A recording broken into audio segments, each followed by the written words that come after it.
What's the story, everyone? Welcome back to GAA Fan TV. I hope you're all keeping wonderfully well. Monaghan have booked themselves into an Ulster final for the first time in 6 years. They've beaten Armagh 4-17 to 2-21 at Pairc Esler. And oh my goodness me, what a game we witnessed here between both Armagh and Monaghan. I mean, this was an absolute cracker if we ever seen one. And in fact, as a matter of fact, it looked like the game was going to very much peter out with the fact that Monaghan were winning by 7 or 8 points going into the final 15 to 20 minutes. And Armagh were the ones who, magically turned it around with those 2 goals. One of them, obviously, from Conor Turba, Tiernan Kelly getting the other. And then all of a sudden you were thinking, this is anybody's game. And all of a sudden Armagh are winning by 2 points. They've completely changed the game on its head, and Monaghan looked down. Armagh were the team with the momentum, and they looked like the team that were really going to go on and win the game. But as a matter of fact, it was then Monaghan who came back. A real topsy-turvy game. Brilliant encounter from these two counties. A brilliant exhibition of football. And just great to see. Great to see a cracking game. Definitely the game of the championship so far, in my opinion. I mean, it looks like a hurling score, 2-21 to 4-17. I mean, that's a hurling score in many ways. We might get a scoreline like that in the Dublin-Kilkenny game later. So absolutely incredible stuff. And I mean, Monaghan just came, really fast out of the traps here. I mean, they absolutely blitzed Armagh in this first half. I thought Armagh were just really poor in the first half. They defensively looked out of shape. They looked all over the place. They didn't seem to have much structure. Monaghan were just playing the ball around them as if they weren't even there. And constantly what I could see happening was the likes of your, Micheál Bannigan, Desi Ward. They kept making overlapping runs in behind, some of the Armagh defenders, the likes of Aaron McKay, who obviously got took off after about 30 minutes. Kennedy and Morgan as well, for example, were really caught out of position at different times as well. And Monaghan were just able to create a lot of space. Conor McManus, obviously, with that goal, really, really well. Beautifully taken goal, sidestepping the goalkeeper, slotting it into the back of the net. Like, to have the confidence to do that is just absolutely brilliant.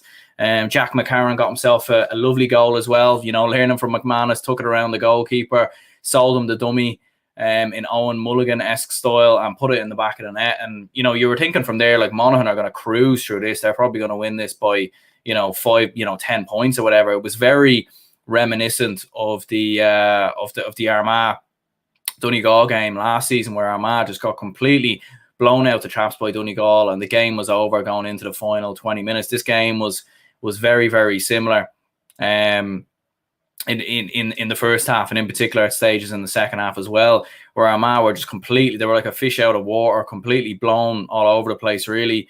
And they do deserve credit for fighting back, and we'll get on to that in a moment. But yeah, in particular in the first half, Monaghan were just absolutely breathtaking. It was very similar to when they played Donegal in the league, when they had 4 goals, and I think inside the first half as well. Conor McCarthy obviously scored a hat-trick that day. Only got himself a point today. But yeah, it was just those forward runs, creating the movement, creating the space, and even the likes of Darren Hughes and Niall Kearns as well, to be fair, were absolutely fantastic. And the bench, O'Hanlon, Shane Carey coming off the bench from Monaghan, just enough in the end to get them over the line. A comment coming in there from Dubs fan, he says, can I get it up here? Great game, but ridiculous amount of scores to give away from both teams. Time for Geezer to admit that he's not a county manager. You know what? I think yeah, I don't know. Like, it's an interesting one because he's been there for a long time now, Kieran McGeeney. Like, he's been the manager there for quite a long time, and I think he's done a lot of great things with Armagh. He brought them from Division 3 all the way up to Division 1. But there's been a great crop of players coming through there, from Crossmaglen, obviously Rian O'Neill, Oisin O'Neill. You've got Stephen Campbell in the team, Ross McQuillan's come back from the AFL. So, like, you've a really good crop of players there, like a really good talented bunch of players.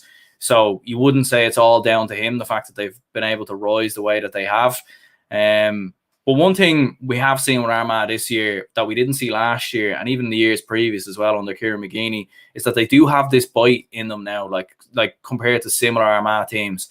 Like, that fight back in the second half was absolutely brilliant, because last year when they were, when they were in that kind of position last year, for example, they got absolutely destroyed. They were completely blown out of water. Whereas in this game, they were able to turn it around and they were absolutely fantastic. And obviously, because it was going into the final 15 minutes, there was 8 points, I think, but 7 points between the teams. A long ball from Rian O'Neill. Conor Turba gets in front of Rory Beggan, puts it in the back of the net. And from there, you know, they were winning every ball. All of a sudden, their midfield, the likes of Oisin O'Neill, was kicking absolute wonder scores from the right-hand side. Niall Grimley as well was absolutely fantastic. Aaron Forker, who probably should have been sent off. I'm not too sure what the situation is there.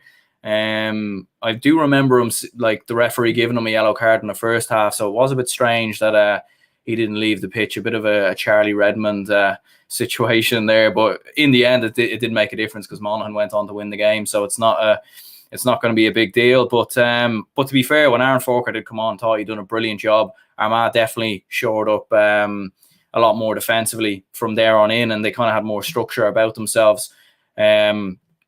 And obviously Tiernan Kelly gets that goal as well, and all of a sudden Armagh are in front, you know, and they kick a couple more scores and they're in front by 2 points. But I think a similar team, you know, for both counties really, and in particular with Monaghan, is that they can't close a game out. They're absolutely dreadful when it comes to going down the home stretch, you know, in big championship games. We've seen it against Cavan last year, Fermanagh the year previous, well actually Cavan the year previous, Monaghan as well. We've seen it at different stages in the league. They just can't seem to close a game out. They're actually much better when they're, you know, behind. And we've seen that because, for example, they were losing against Armagh. They were 2 points down going into the final few minutes, and they actually ended up winning it by 2.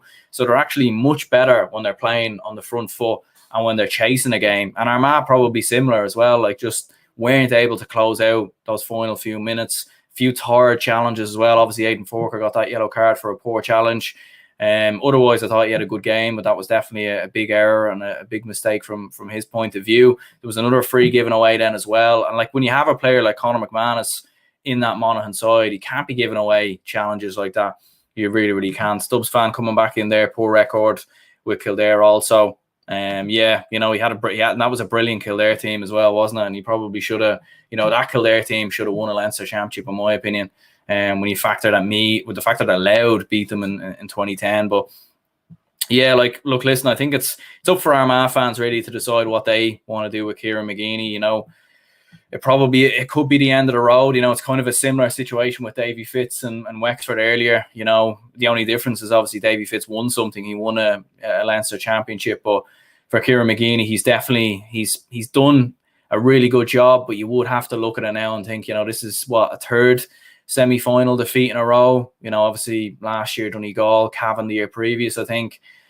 So yeah, I think it might be time to go. It might be time for a new challenge, a fresh face maybe to come in and maybe try something completely different.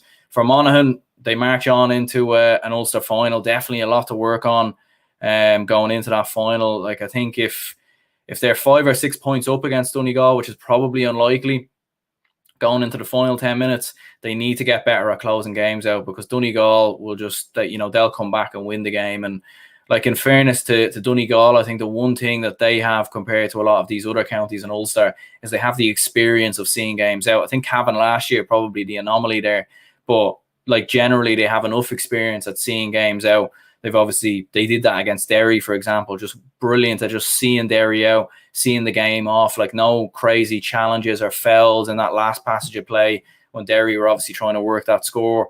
So I couldn't see Donegal doing something similar to Monaghan here, but we'll have to wait and see. We really will. But look, listen, fair play to Monaghan. They march on into an Ulster final. For Armagh, definitely back to the drawing board. Like, if they can play like that, you know, next year, you know, it might get them there. But Ulster's so competitive, and you just wonder, is there much more Kieran McGeeney can do at this point for Armagh? There's definitely a lot of questions and probably a lot of answers needed for the Armagh County Board now going into the next couple of weeks and months.